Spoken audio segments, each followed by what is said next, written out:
Hello, I'm Richard Sievert. And I'm Walt Mayer. Today we're going to do a walk around of the 8000 series Deere tractors. Walt, I see they've made a significant number of changes to these 8000 series tractors. Can we take a look at some of those major changes? You bet. They've made a lot of changes, all right, Richard, but there's one change they did not make. They did not put a tilt hood on this new Deere tractor like we have on our Magnum tractor. Now, the owner's manual instructs the owner to remove the hood every 750 hours to check the connections that are underneath this hood. Now, this is quite a job because number one is you have to remove the grill, and then you have to remove 12 bolts that hold the hood and the side sheets on the tractor. Now, you want to see what's under the hood? Let's get started. If you'll grab hold of this other side here, we'll get this grill off.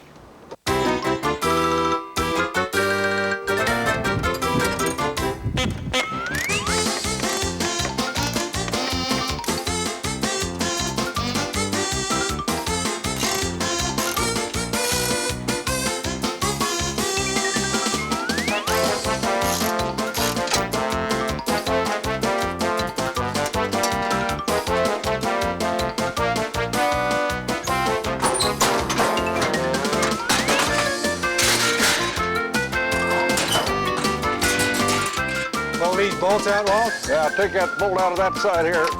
Hey, Walt, Yes. I dropped the bolt. How do I get it out from under the radiator? You better go try to find a magnet and pull it out. Haven't got this one out yet. Pull the back bolts now? Yeah, get those back bolts off there now. Okay. Don't drop it this time, okay? Oh, they got enough bolts on this rascal. Got yours out? Well, it's about out. Well, I better get this electrical wire that hooks up the headlights unhooked here. Let's see, boy, it's tight up under there. Okay, Richard, let's get this hood off. Here, I'll get on back here. Hey, I think we're gonna need some help. Wow, Walt, that was quite a job getting that hood off. How long do you think it took? That took about 15 minutes, Richard. It really did. Boy, when you get the grill off there, you can sure see these hoses out in front of the radiator. It's got to cut down the airflow through the radiator, don't you think? I bet it does. Yeah. A lot of other hoses and tubes and wires and stuff over here too. Well, I'll tell you, over here, you can see their new air intake system for their engine. Let's follow that new air intake system. Show us. Okay. Too. Well, Richard, the air will come in this area right here, goes into the pre-cleaner. Their pre-cleaner is aspirated by the fan. Now, when you fan aspirate a pre-cleaner, if the viscous clutch would happen to disengage, you would lose your pre-cleaning ability. Now, you know, Magnum uses an exhaust-style aspirator, and you know, the exhaust will be working at all times, which I feel is a very good feature for the Magnum tractor. All right. Now, after it goes through the pre-cleaner, well, you know, that's a lot of plastic up here, and we're starting to go through some connections. All right, pre-cleaner goes right along here. Plastic pre-cleaner system goes across. Well, they've got a heat shield over here to protect that plastic from the engine heat on the back here.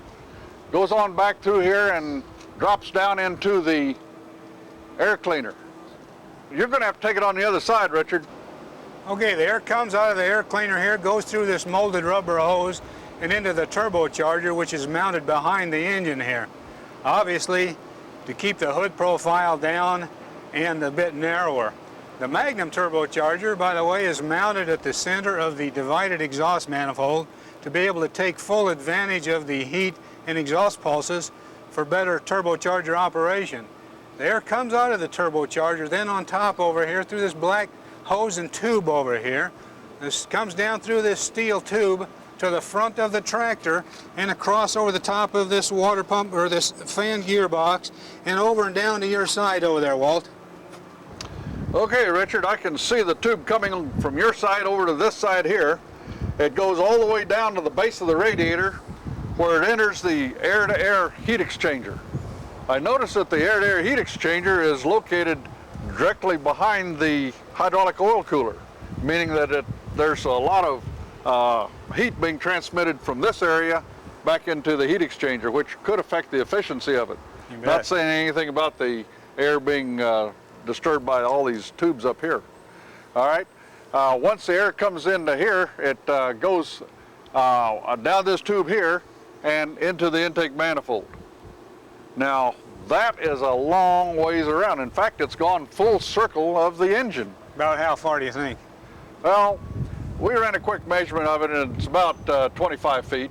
Yeah, the Magnum's a little less than 5 feet, I believe. The Magnum is a little less than 5 feet, so that means that the Magnum intake air is going less distance, has less restrictions, and has less chance of having any interruption with any seepage or anything that could go along with any couplings. Any dirt getting in there, any of that Right. stuff, you bet, a lot less chance.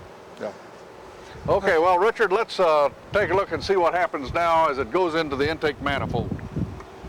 We now have the air entering the intake manifold, which is a bolt-on design. This intake manifold is bolted onto the head of the engine and is located directly above the exhaust manifold. Now, as this unit is bolted on, you will have a possibility of misdirecting some of the air as it flows into the combustion area of the engine. Now, with this intake manifold directly above the exhaust manifold, and you can see it's quite hot because they have these heat shields right here, it will have a tendency of perhaps increasing the heat of the intake manifold and therefore increasing the temperature of the air inside. Can you put your hand in between the intake manifold and the exhaust manifold? I can't even get my pencil through there. You can't even get your pencil through it. Okay, so that proves that the proximity of the exhaust manifold is very, very close to the intake manifold. All right, now you take the Magnum tractor, has a cross-flow head, meaning that the intake manifold is on one side of the head and it is built into the head. It's a one piece. The intake manifold and the head of the engine is one piece. Provides us with a very smooth flow of air into the combustion area. Now, the exhaust manifold is on the opposite side. That's where it gets the term cross-flow head. By putting the Magnum exhaust manifold on one side and the intake manifold on the other, helps eliminate a lot of the heat transfer that would occur between the exhaust and the intake manifold, and it avoids what is occurring between Deere's exhaust manifold and intake manifold. Yeah, sure would. You couldn't get any if it's on the other side. Yeah, boy, I see this intake manifold is really high. It's above eye level, in fact, on this engine. Well, I'm glad you noticed that, and you couldn't have seen this if we hadn't taken the hood off. Now, they've been able to make a major change in their design by removing the fuel tank that has always been in front of their tractor, in front of the engine, and they now place it in underneath the cab. All right, by doing this, it's allowed them to raise this engine 10 inches and forward 44 inches. Wow. Now, you'll notice that that casting that's right over by your left hand is quite wide. In fact, in measuring that casting, that's 30.5 inches wide, which is actually wider than 30-inch row of corn, wouldn't it be? You bet. You bet. All right. However, when you come back into this area here, you'll notice that they have a very narrow design. They call it a WASP waist. Now, what they achieve from this WASP waist design is it allows them to turn their wheels very tight and get them close into the engine without any side rails. All right. Sure. This provides them with the ability of turning in 12 rows of corn and 12 30-inch rows of corn. Mm-hmm. Now, the Magnum can also turn in 12 30-inch rows of corn. It looks like an all-new engine since they removed the side rails and made the block a structural design. They mount the front axle to the oil pan. This does give them more room to turn the front tires, and of course, Walt, as you can see, it does, as you mentioned, give a little more view for the operator down to the ground in the axle area. They use a steel midframe between the transmission and the final drive. That's what ties the tractor together between the transmission and final drive to take their torsional loads. On the other hand, the Magnum has 2 1/2-inch closed box side rails to handle the torsional loads. And also the engine has 2 ISO mounts on the Magnum tractor.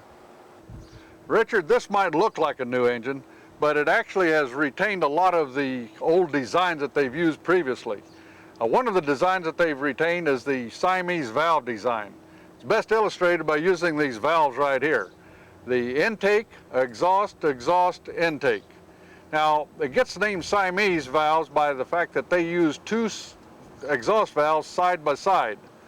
By doing this, they have a potential of creating a concentration of heat right in between these two valves. Now, this will require the cooling system to work harder to maintain a constant temperature in the engine.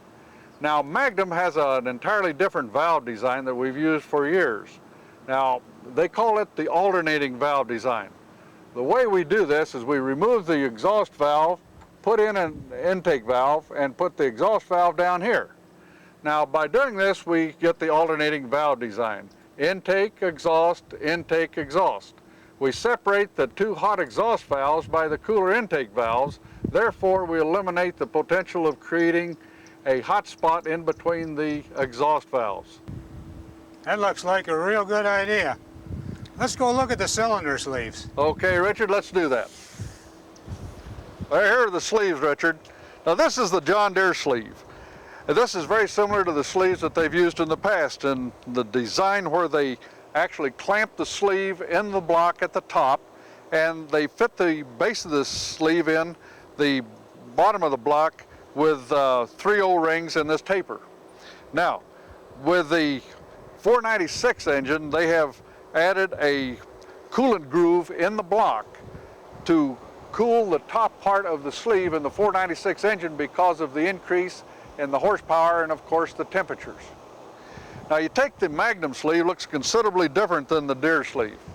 This is what we call our mid-stop swirl cool sleeve. This mid-stop sleeve is actually clamped into the block at this point right here, and it is positioned in the block at the top. Now, from this area, from the clamped-in area to the top, is where we have our swirl of coolant going around the sleeve. Now, every sleeve has its own water jacket, and there are 2 orifices that direct coolant around the sleeve to assure a proper temperature in every sleeve. The lower part of the sleeve is cooled by engine oil. You know, looking at the size of these sleeves, and that reminds me of the engine displacement. And my understanding is that Deere still uses the old 466 in their 3 smaller models of the 8000 series, the 8100, 8200, and 8300 tractors. And that they further have increased the stroke on that engine and call it a 496 now. Use that in the 8400 tractor at 225 horsepower. Right? Right. Well, now that we got this part covered, let's take a look at the water pump and the fan. Okay, let's do that. Okay, Walt, here's the water pump area here, sitting in these 2 housings on this 496 in this 8400 series tractor. You can see it's obviously gear driven. That water pump pumps 81 gallons a minute to keep this engine cool. And remember, on the Magnum, the 505 cubic inch Magnum engine, the water pump pumps 67 gallons a minute only, a power saving 67 gallons a minute, which very efficiently cools that engine, and it's belt driven as well. You know what? It only takes about 15 minutes if you ever had to change that water pump on that red tractor, and it only would cost about $100. You draw your own conclusion. Let's look at the fan drive. The big viscous fan drive on here, it's gear driven as well. You can see it's driven by its own dedicated gearbox with its own set of gears and oil, and see a little breather on there. Well, you know, Richard, I see all this. Where's the air conditioning compressor and the alternator at? Let's go take a look at that. Okay. Okay, Walt, right back here behind the transmission is where the alternator and air conditioning compressor are located. They're driven off the top shaft of the transmission by a poly V belt here. Now, this is I would gather, a very hot and dusty location back here, and rather difficult to service.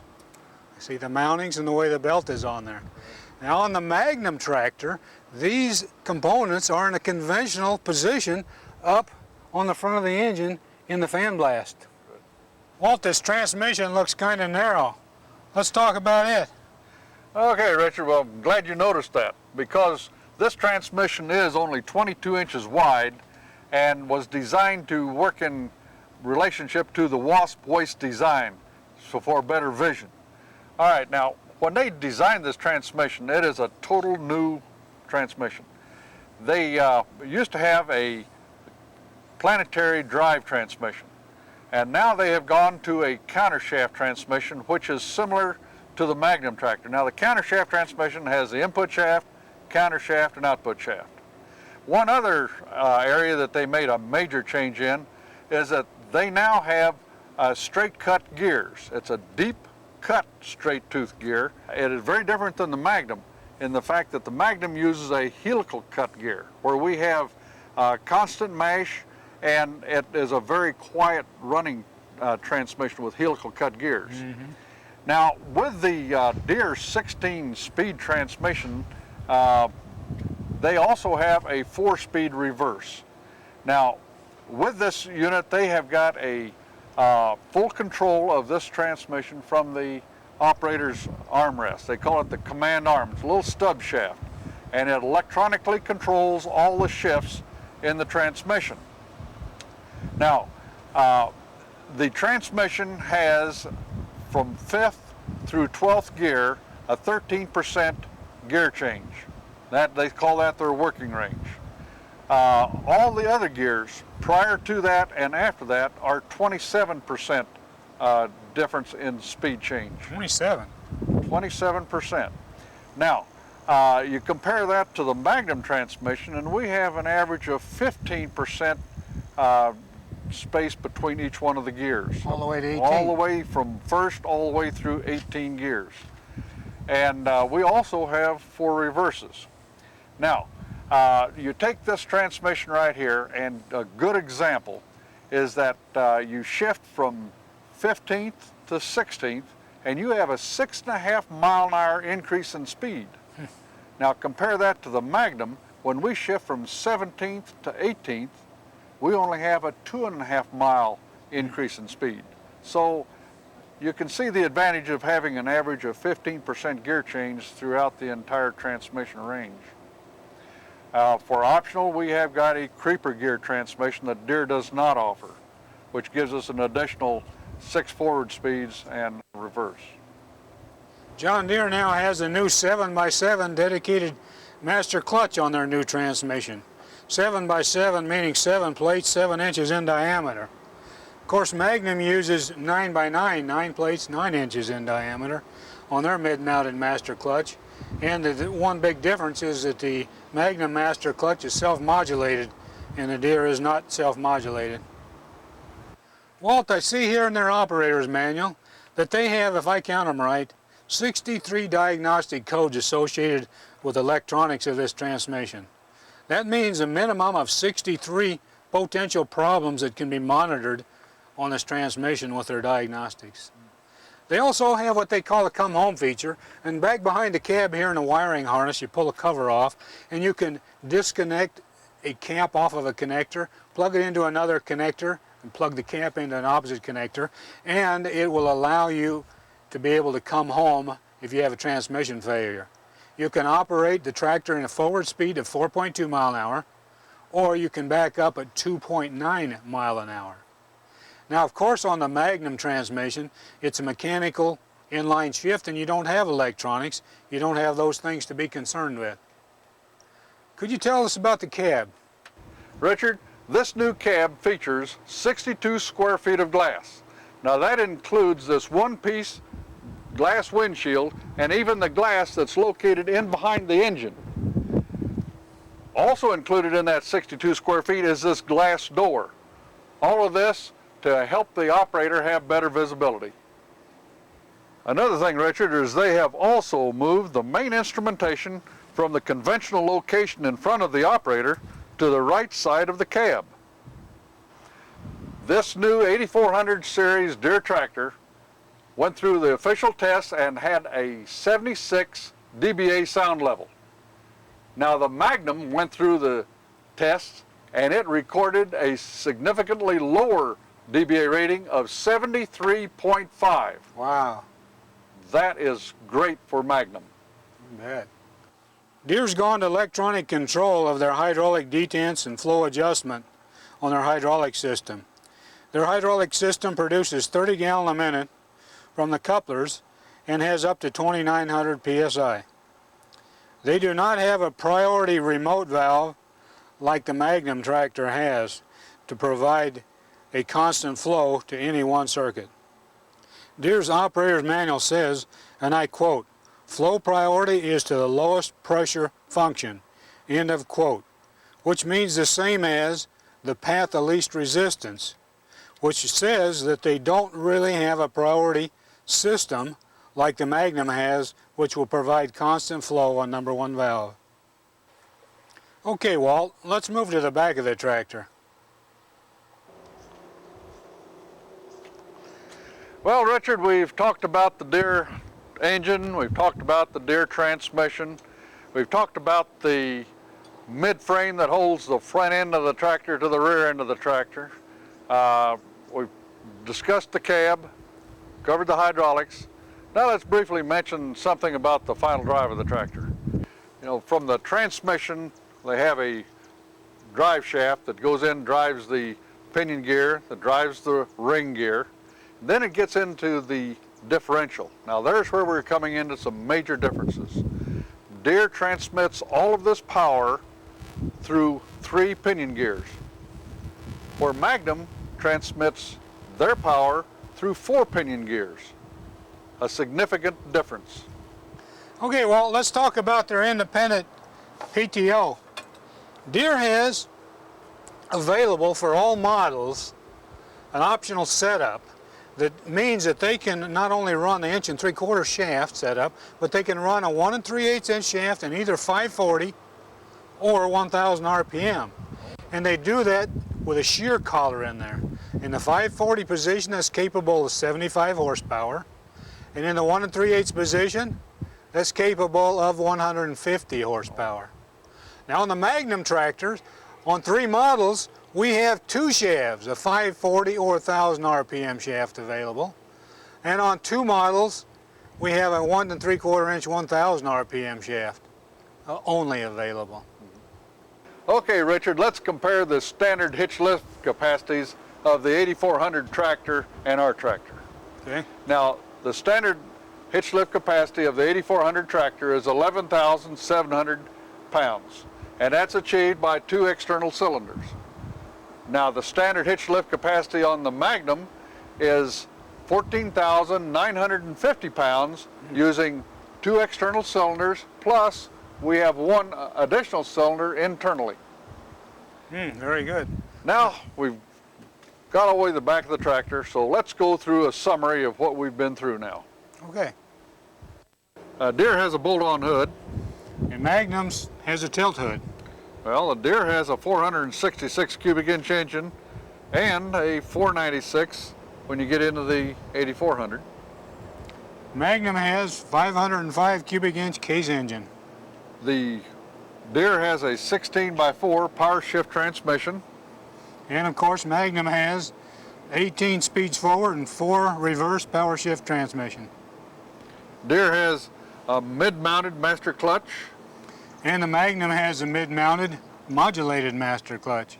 Deere has an electronic shift. And of course, on the Magnum, it's a mechanical inline shift with positive operator feel.